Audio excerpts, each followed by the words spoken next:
There we go. Great. Good afternoon, everyone. My name is Tim Selden, president of the Montessori Foundation, and I am here with my colleague Clint Lausch from Ames. We are here talking as usual on a series of webinars called Finding the Perfect Match, which is all about recruiting and retaining your ideal enrollment and building a strong family community. So today we're going to talk about launching a parent ambassador program.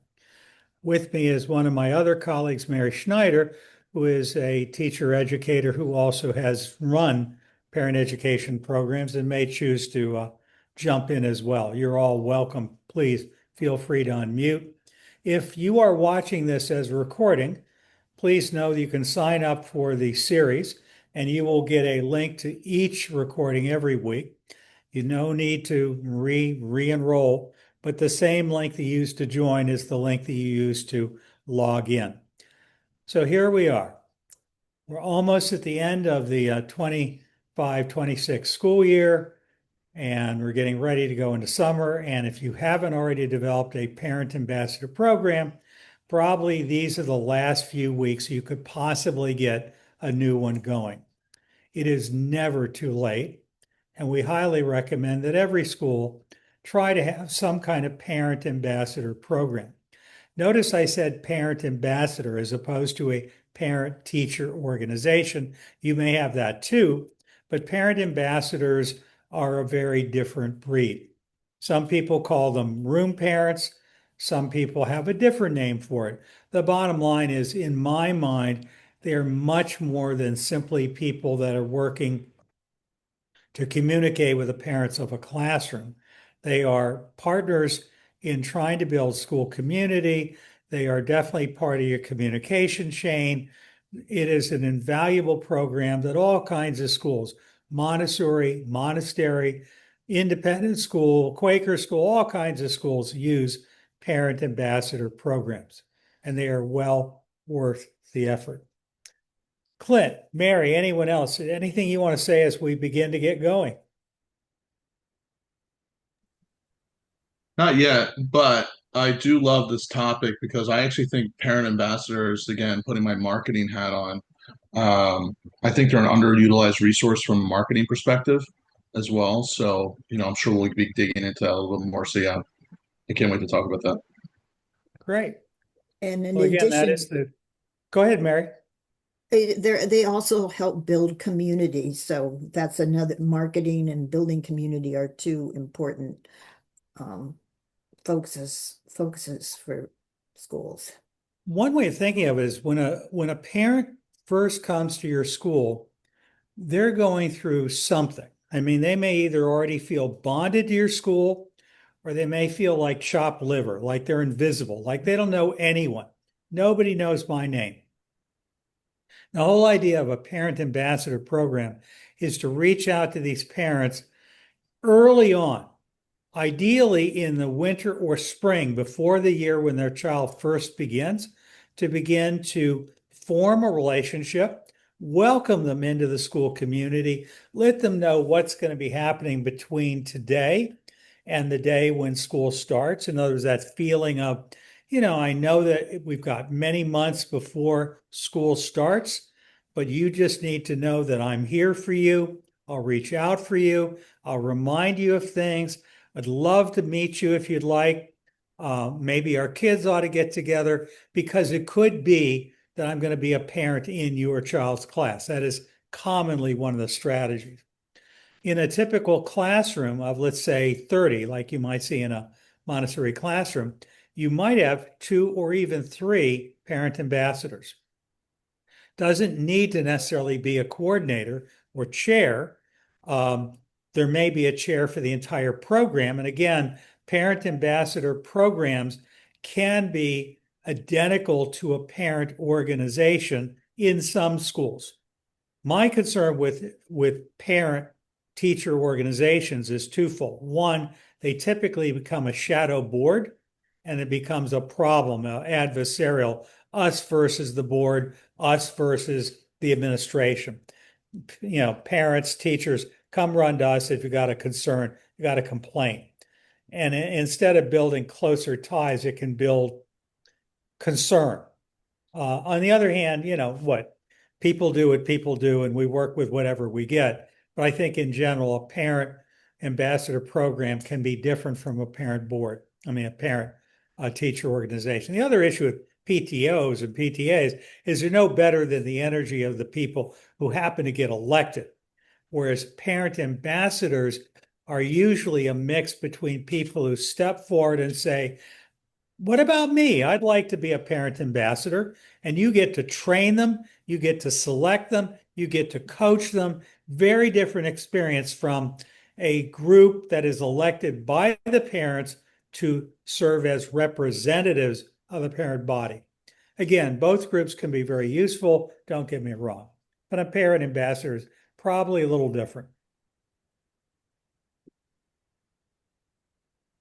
So parents are going to be advocates.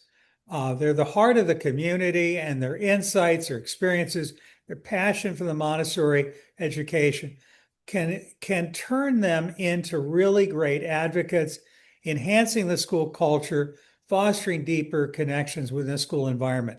Another way of saying this is they can be the true believers. They may be the loyal opposition or your school's conscience. The best ones are going to say, yes, but you're not really living up to our traditions, or we can do this better. And that whole process of looking at what are we doing? Why are we doing it? How can we do it better? Can be awfully useful. So again, parent ambassadors can play a role that sometimes is a little bit prickly. So don't be surprised if that doesn't happen. The parent ambassador program can have some real advantages in that it can build a deeper level of communication, deeper level of engagement, deeper level of trust between you, the administration, the faculty, and the parent body. Again, think about what it's like to be a brand new parent. You're new in the school, you applied for admission. Maybe you were in a school where all they did was feel to see if you had a pulse and money that was green. There are schools like that. But in more schools, you had to work to get in. Now, I don't mean that every school that I'm talking to has a rigorous admissions process that makes parents feel like maybe they and their kids aren't good enough. Certainly, if you're a Montessori school, the odds are the opposite. You probably were out there sort of saying, will you love me? Montessori is great. You'd be an idiot not to love Montessori. But instead of, are you good enough? It's us trying to convince them that Montessori is the answer. However, a new parent may be coming in, and again, depending on the age of their kid, it may be their first school experience. It may be their first Montessori experience. They may not know if they're in a cult. They may not know what the heck is going on. And what we're looking to do with the parent ambassador is to cause parents to feel welcome, seen, heard. We want to guide them through that first year so that when they hit their second year, they really feel deeply connected to the school, not only because of what it does for their kid, but what it does for them as parents. That kind of support system, the idea that everyone knows my name, this is my second family, my kid is growing up in a small, close-knit community of loving people, not just the teachers, the other families too. We have a saying in the foundation that a Montessori child can never be replaced. And we say that not because if a child leaves you after a year, after 2 years, and sends you that Dear Mary email that says, Mary, I want to let you know how much I appreciate what you and the other people did for my daughter.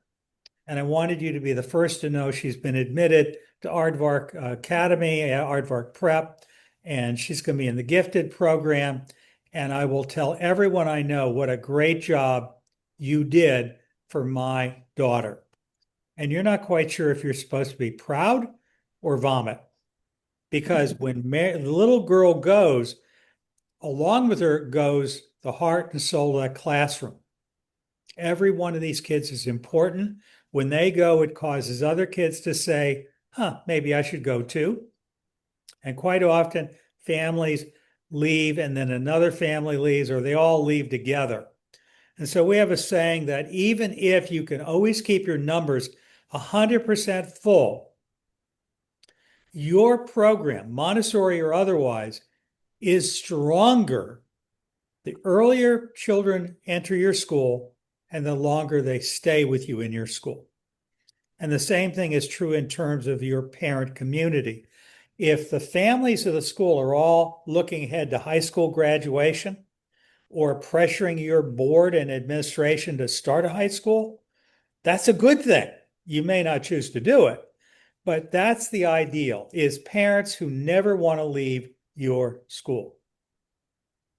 Clint, Mary, anyone else? Anything you want to add in here or ask? I think you've said it very well. Thanks, Mary. Anyone else? Okay. So again, the idea is that parent ambassadors, there are lots of things we can do to create community. One of the things that we highly recommend is the Montessori Family Alliance, which is the organization that we at the Montessori Foundation have been trying to get going for years. Because the theory is if parents don't just feel bonded to your school, but if they see themselves as part of a statewide or citywide organization of families who are involved in, let's use a different metaphor, Christian schools, progressive schools, Quaker schools, Jewish day schools, if they have an identity, and if their children see themselves as having identity, I'm Montessori and I'm proud, it really changes the dynamic as opposed to my heart and soul goes to Glenmont Montessori School. I'm not suggesting we don't want them loyal to our school too, but we want to go beyond that. We also know that today's parents are different. They don't come out at night. They feel stressed. They're know-it-all. They have a shorter attention span. They don't read. They're the Instagram generation. They want it on TikTok. And we've got to meet these people where they live. But I would suggest you, when a family comes to your school, they're looking for a bunch of things. One, they want to be sure that their kid's going to come home alive.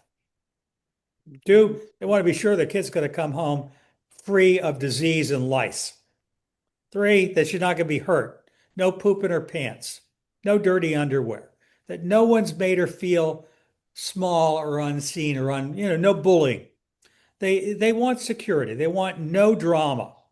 In the same way, they don't want other parents in the class coming in and creating havoc. They don't want a parent coming and saying, where is that little girl? I want her head on a platter. By the way, I actually heard that one year. Parent was angry with another kid who she felt had said something mean to her daughter. And she literally came in the classroom at 3 o'clock and in the top of her voice said exactly what I just said. Where is little so-and-so? I want her head on a platter. Scared the heck out of the class. We know what to do if this happens. It's just very unpleasant.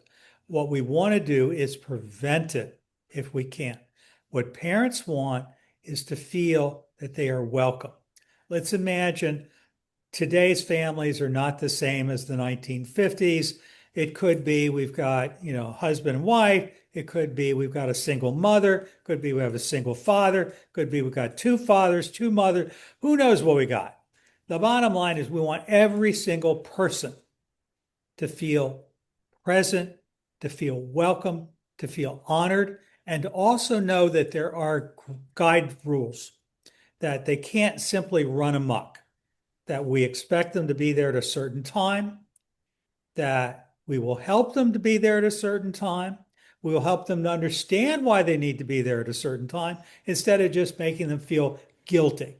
Again, some schools lock the front door and say, if you're here more than 10 minutes late, your kid can't come into school.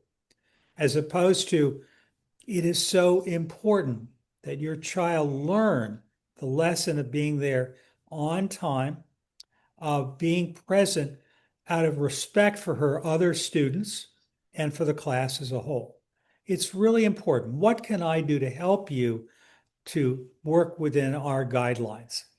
So again, what we're trying to do is make parents feel seen, heard, honored, valued, part of a community. Parent ambassadors are invaluable in creating that, and they're not the only thing we do. Stopping for a minute just in case anyone wants to jump in. Not hearing anything, I will go ahead. So what we're trying to do is, among other things, we want to use parent ambassadors not just to onboard or orient families. Ideally, we want to use parent ambassadors as part of the recruitment campaign. Now, not every parent ambassador is willing to do this. So it's important to think about levels of willingness. You got the family that is willing to be a reference. I am willing, if you've got someone that wants to know what it's like to have a kid at Barry, here's my name and email. I'm more than happy to respond to them. Or here's my phone number. More than happy to answer their questions. Other people aren't willing to receive emails or phone calls. They're willing to give a testimonial. And the best testimonials are probably gathered in a live face-to-face meeting where you're either recording them or you've got a round table of parents in the school and you're recording and transcribing everything they're saying. And you get people saying, what led you to the school? Why do you stay here? What do you appreciate? What should a parent know about why this is a great place? So there's the testimonial part. But in addition to that, you can use parents in all kinds of ways. One of them is to use them. You've got a parent that's willing to literally be involved in reaching out to people that are applying. You could have them at open houses or weekly tours. There often are families that are willing to say, "Yeah, I'm willing to go there, and I'll tour people around." By the way, I love when we're doing open houses to have the open house either be run by a student or a couple of students, or run by a parent or a group of people.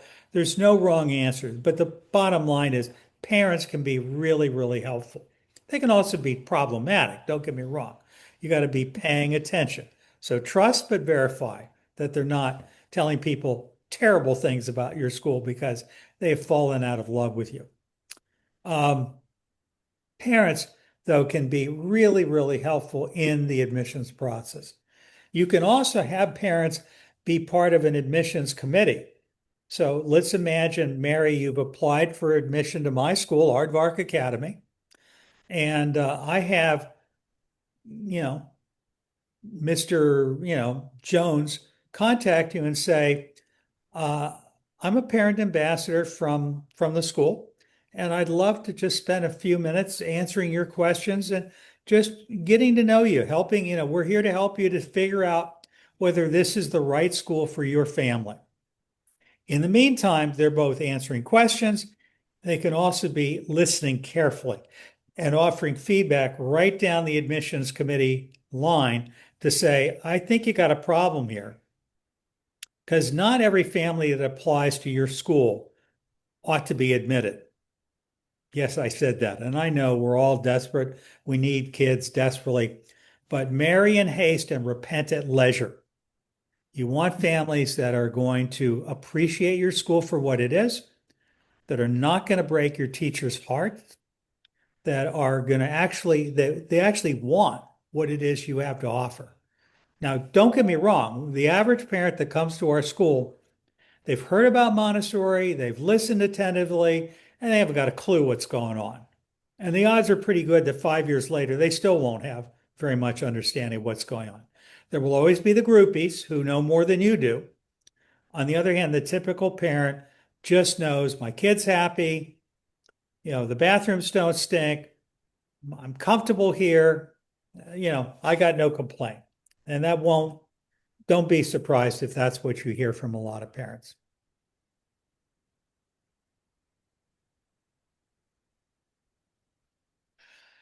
So the other big thing you really want to do with parents is, in addition to onboarding, which I'll go into in more depth, we really want to use parent ambassadors to reduce attrition. Again, every time you keep a family for 1 year longer, whether it's because you're part of the Montessori Family Alliance and you've been able to not only answer their questions, but to give parents a feeling of their value, of the wisdom of their decision to be involved with this weird Montessori school. Again, keep in mind that their mother-in-law is probably saying to them things like, is my grandchild still going to that weird monastery school? Don't you want her to go to college? I can tell you, my wife Joyce was asked that a number of times. Do you not love your children? Do you not want them to go to college? The bottom line is parents have all kinds of impressions of what Montessori is, what it isn't, and ambassadors may or may not know the answers themselves. They are parents. They are more likely, obviously, to be receptive to learning how to answer questions well enough that they may become pretty well versed in it. They don't need to be all that well versed to be a good parent ambassador. They just need to be kind-hearted human beings who actually care about the school, who value what it's doing for their child and for their family, and for them as a mom or dad. Again, let me stop here, see if anyone's got anything you want to add in. Hearing nothing more, I'll keep going. So onboarding is one of the most important things you can do. And it's one of the things that, from my experience, many of our schools do not do particularly well. What we do is we have some kind of event, maybe in January, February. Maybe we're doing weekly tours. Maybe we're doing one-on-one tours until the last space is filled. Maybe we had a special open house on January 15th. There are lots of ways we do it. Bottom line is people typically apply and they're either immediately accepted into the school, kind of like a gym. You go to a gym and you're not creeped out by the way it looks. If the place doesn't give you bad vibes and you want to, you're invited to simply fill out an application, which is actually an enrollment agreement. Or it could be you've got some kind of cockamamie waiting list, which is often a garbage waiting list. It's just sort of put your name down on a waiting list, and if a space becomes available, and if you happen to still be in the market, you'll be in a specific place in the queue. But that's not the same as forming a deep relationship with a family.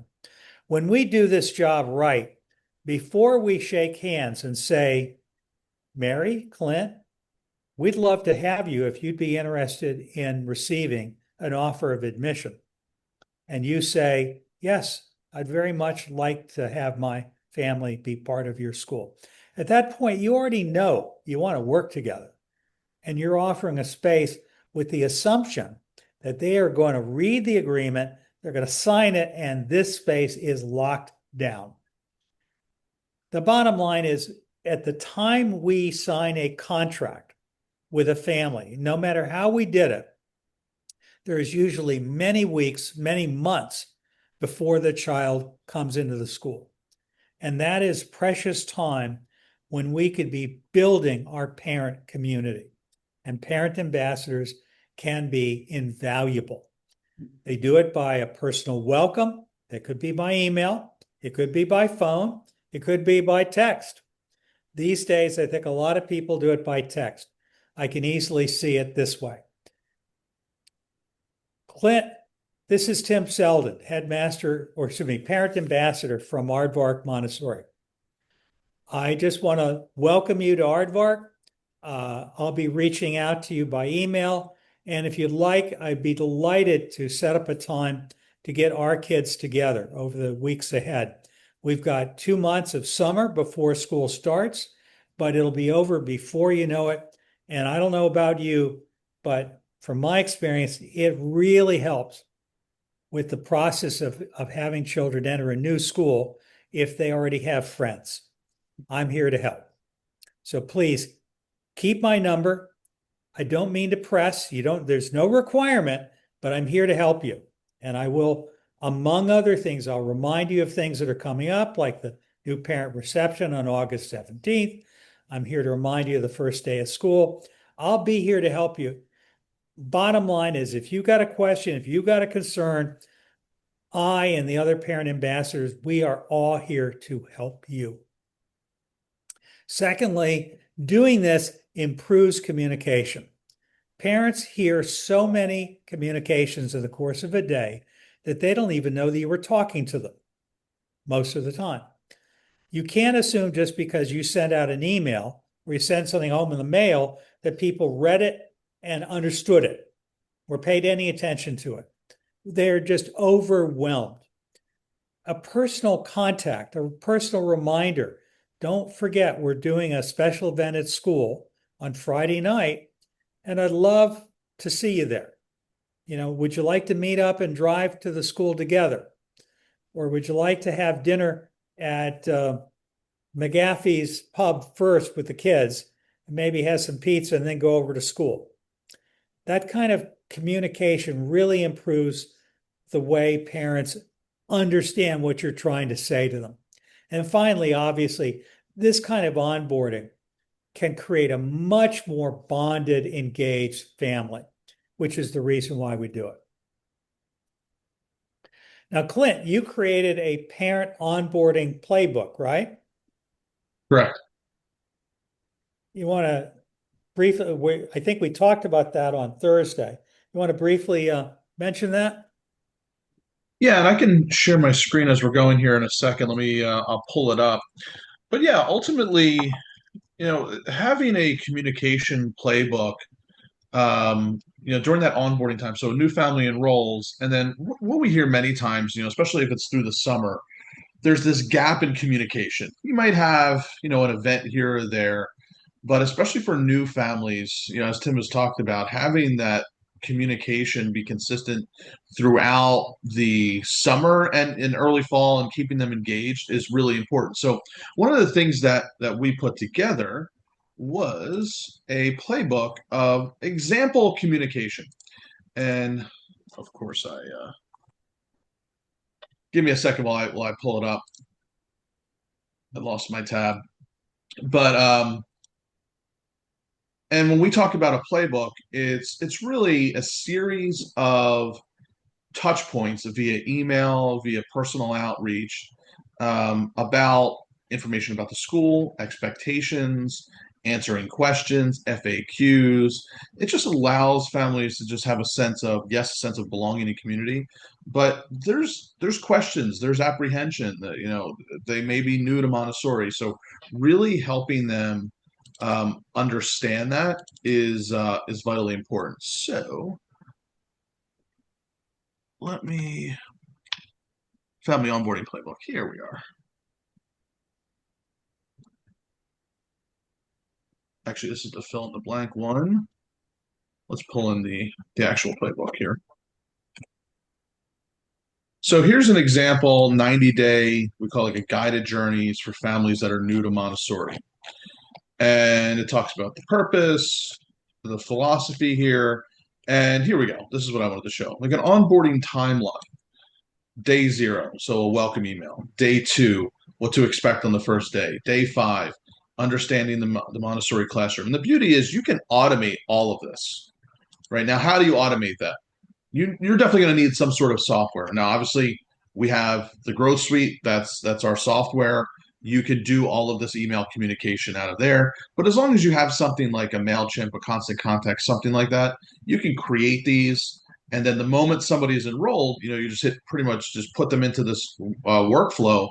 And after you build this one time, you can automate this out for every new family that is enrolling. So then after week 1, a personal phone call or welcome video from the head of school, how to prepare your child, first day of school, first week, right?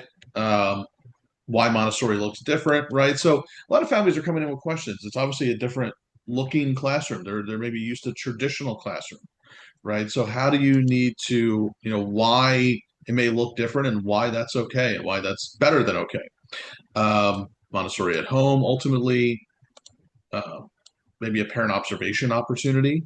So again, this is going to give you 90 days worth of ideas or prompts, and you don't have to follow this exactly.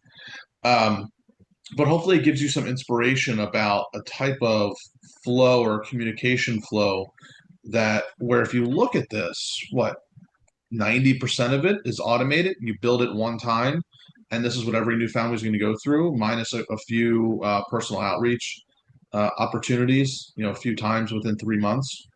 So, any questions on this, or Tim, anything you want to highlight here?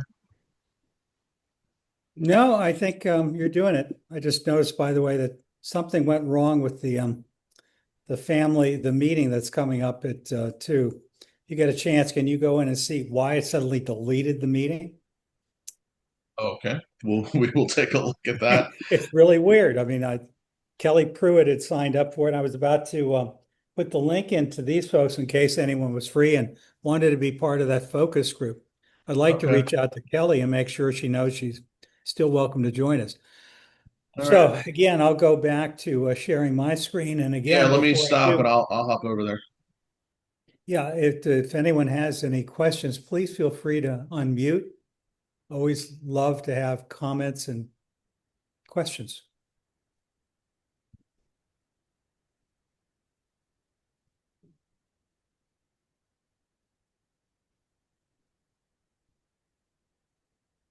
Let me share the presentation. Hello, Funky. How are you? How's Good. How are everything? you doing? I'm good. How's everything Good up to in see Fort you McMurray? all. We're good. I think the snow has harassed us enough. Hopefully, No we've more. seen the last of it for the I year. see. No Yes, more snow. no more, hopefully. Thank you Well, there so you much, go. Clint, for sharing. I was just wondering if you could, if is it possible to see that sequence of uh how you put the emails, the day 0, day 2, this and that. I was trying to to get a copy of it, but before I did, it was gone from my screen. Of course. Yeah, Clint, why don't we just send everyone who signed up a copy of the playbook and the workbook? yep, I'll do that right now. 1 second. I'll drop the Google Drive links Okay. into it'll initially be view only. So just make sure you download it, save it, and that way you can edit it. Thank you so much. Glad to help, Funky. All right. So again, parent ambassadors. So one of the things we talk about a lot is the word partnership.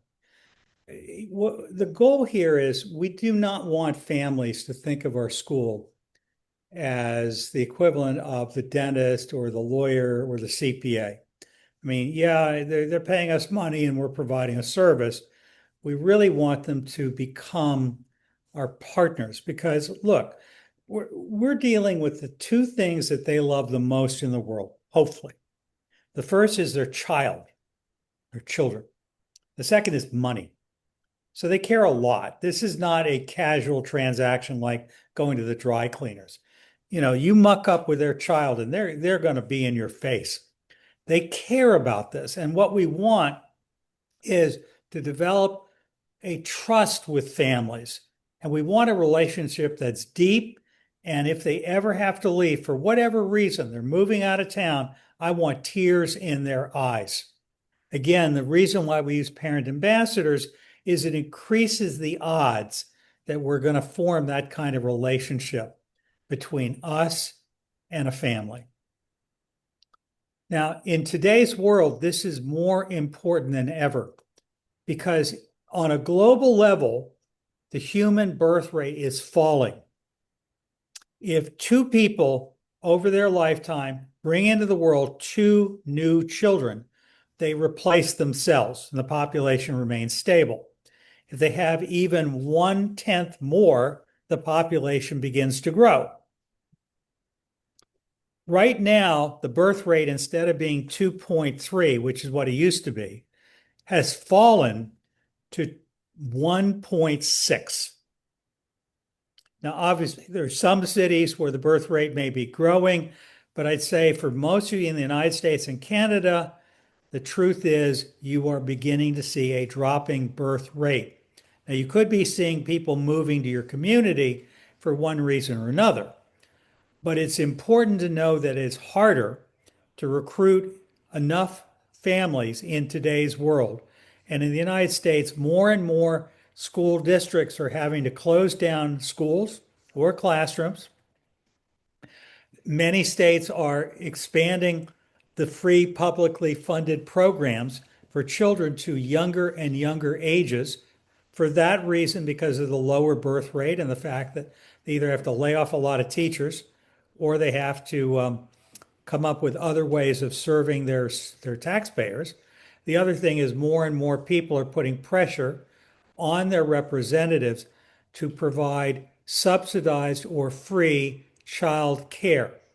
Now that's a challenge in its own right. But right now, what I'm speaking about to us as school leaders is we need to know we need to work harder than ever to make sure that we find the right families and keep them because the pressure on families to find another solution and the lure of finding another solution is greater than ever. For this reason, the parent ambassador can help you by forming a relationship, a partnership with families in advance so that you're more likely when they start school that there won't be tears, the child will feel loved, everyone will know each other. There's a feeling of we have a community.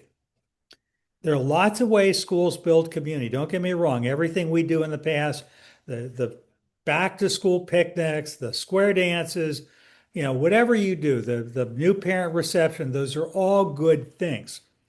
We just have to do more. And I think that's the point.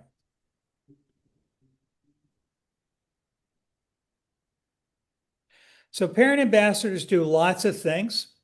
By the way, I'm going to be sending you all an article that describes this in some depth, and I have lots and lots more information about it. I know, Mary, you've done this kind of thing before at schools. You probably have manuals and policies and orientation handbooks, all kinds of things that schools like yours and mine use to recruit parent ambassadors, to train them, to make sure they do the right things. So among the things we ask them to typically do is welcome new families into the school and provide guidance in how those new families can navigate the months of summer before school starts. We want to get them through that first 90 days when it's really hairy. That's when things are going to blow up, if they're going to blow up typically. And we want to really have people feel seen, heard, valued. We want the parent ambassador to share experience and insights, and tell about, what it was like when their kids were starting life at your school. And we want them to organize events that enhance parent engagement and collaboration. And it could be they're going to organize, it could be as simple as, would you like to get the kids together for a play date? It could be that the parent ambassador club does its own thing and gets parents together at a park. And it could be it's just they're participating in an event that the school has organized. The bottom line is it's really, really helpful. So we mentioned that there are onboarding playbooks. The playbook that Clint described is a playbook that has to do not with events, but with communication. And that's an important part of it. But a playbook could also include all the events that you use. For example, the idea of having the parent ambassador reach out to them by June 15th to introduce themselves, encouraging them to get together for some kind of a get together. It could be you have your teachers doing home visits in the week before school start. There are all sorts of things people do. And by the way, it could be that we should have a workshop on home visits, because I don't know if your school does home visits. Some schools do, some schools can't even imagine how you would ever get teachers to do that. But those schools that do home visits find that it really, really helps. Bottom line is you want a playbook, you want a plan. Don't fake it. So there can be pitfalls with parent ambassador programs. And if you can, you want to avoid those. One is you want to have a clear vision of what exactly do you think your ambassadors are going to do. If there isn't a clear vision, then you're going to get a very, very uneven result with some parent ambassadors doing a lot and other people doing very little or nothing. By the way, in the world of churches and synagogues, they talk about the rule of thirds. 1/3 of your volunteers who say they're going to do something will do a fantastic job. They'll exceed any expectation. 1/3 will do more or less what you asked, and it'll be okay. And 1/3 will do nothing. So it's important to know this is going to happen and have a plan to deal with it. The problem is you don't always know who's going to do what. You do want to train people. Do not assume that people will read an email or attend a meeting, because first off, those of you who have ever done this kind of thing know, even if you recruit your parent ambassadors, let's say starting in February, if you say I'm going to have a parent ambassador orientation in April, half the parent ambassadors won't even show up.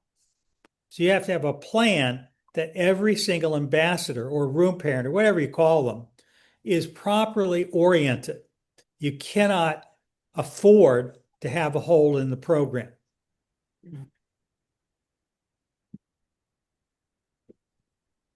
So again, what are you trying to do? You want to create engagement, and you want engagement so the parents will be involved. And the reason why you want them to be involved is you want them to be happy, you want them to feel seen, you want them to stay. Secondly, you want collaboration.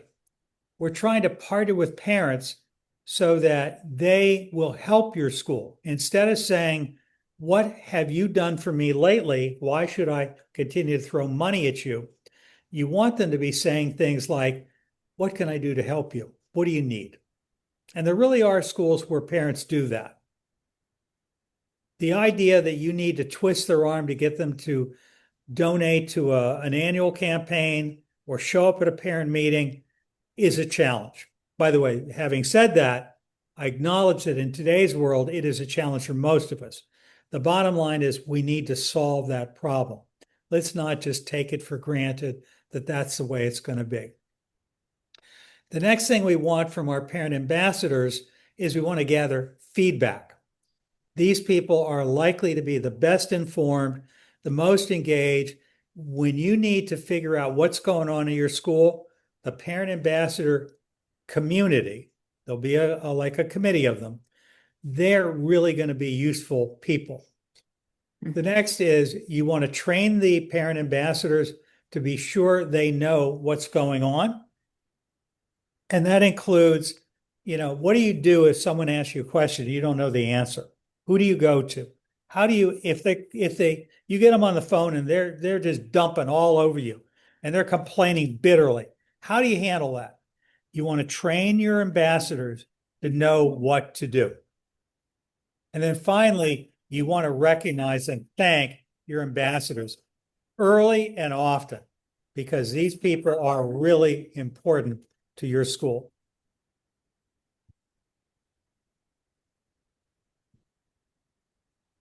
I don't know if you all can hear, I don't know if you can hear my dogs, but they are all barking madly. Oh, boy. All right. I was just say, Tim, we can't hear anything. You can't really? Okay. Yeah. Well, Joyce is just coming back. She was in the hospital for some medical tests, and she's just arriving back in the house with her brother. And my many dogs are all welcoming her in the door.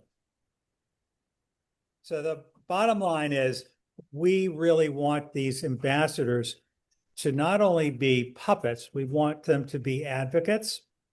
And again, I describe them as the conscience of our school. We want them to believe that our school is better than it probably really is, because our schools are imperfect institutions. We want them to help us build a better school. And again, we want them to be involved in admissions, want them to be involved in the building of our community.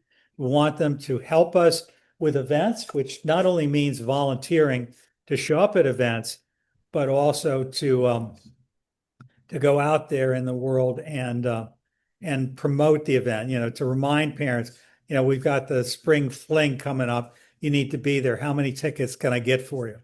And we want them to be involved in the building of a retained environment. We want a stable population in the school. So again, parents can play a lot of roles. They can be involved in outreach in lots of ways. You could send them to the Chamber of Commerce. They might be members of Kiwanis or Rotary. You can send them to the farmers market if you have got a table there, whatever. They can help you as support. They can be volunteers in the office. They can be advocates. They can be leaders. And by the way, one of the reasons why I argue for the creation of a Montessori Family Alliance, a national organization of Montessori parents, is our best way of promoting abundance in Montessori is if we turn parents into our allies. And to do that, they've got to have much more than we've ever given them before. And we've got to turn them into members, not just customers. We need them to be leaders. Whoops, I think I went backwards. Mm-hmm.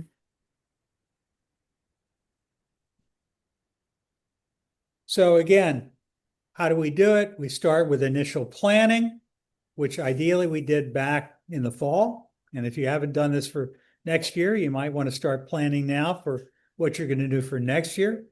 You want to be recruiting your parent ambassadors and testing people out and looking for the ones that are likely to do a heck of a job. And then you want to train them, and then you want to launch it formally. And you want to really coach people into doing it properly, following up. Did you really contact that parent? And there are all kinds of ways you can do this, like calling your new families randomly, 5, 10 a week, and saying, "Hi, it's Tim Selden. I'm head master of Aardvark Academy. Just checking how everything is going. By the way, have you heard yet from your parent ambassador?" That's an example of checking up.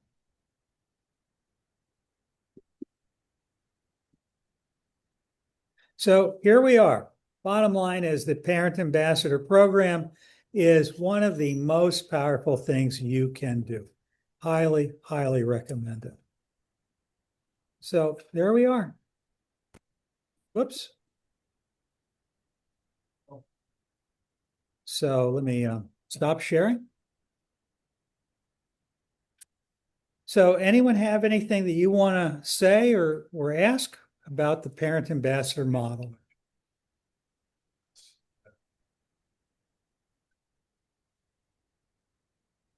Clint, before everyone gets off, I don't know if anyone has the energy to stay online for another meeting. But again, in about 5 minutes, I'm going to be running a focus group about the Montessori Family Alliance. And Clint, if you can paste in the link where they can sign up. Yeah, Tim, just to let you know, that's what I was doing. I did notice that I guess there was one previously. I don't see it there anymore. I did create a new one. If you want to this is the link. It does require registration to do that. Hopefully that's all set up properly, Tim. It's great. Thank you. Really appreciate it. So again, if anyone has the energy, please feel free to join us. It'll be about an hour or so, and I'm going to be asking questions and showing you what the Family Alliance is as Clint and I and the staff continue to develop it. And we're looking for your feedback. So again, if anyone has some time, we would really appreciate if you're willing to give us a few minutes of your time. And once you're in there, you can check it out further at your own convenience. So any last words from anyone?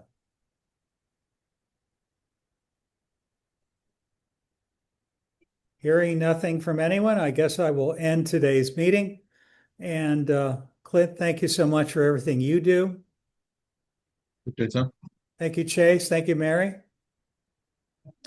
And I'll be sending all of you the link to the recording and the PDF of today's PowerPoint and an essay that I wrote on Montessori parent ambassador programs. You should be receiving that either later today or tomorrow. Bye, everyone. See you on Thursday if you're here for the the Independent School Leaders Forum, or next week we'll be back with another round of finding the perfect match. See you later, Clint. Hey, everybody.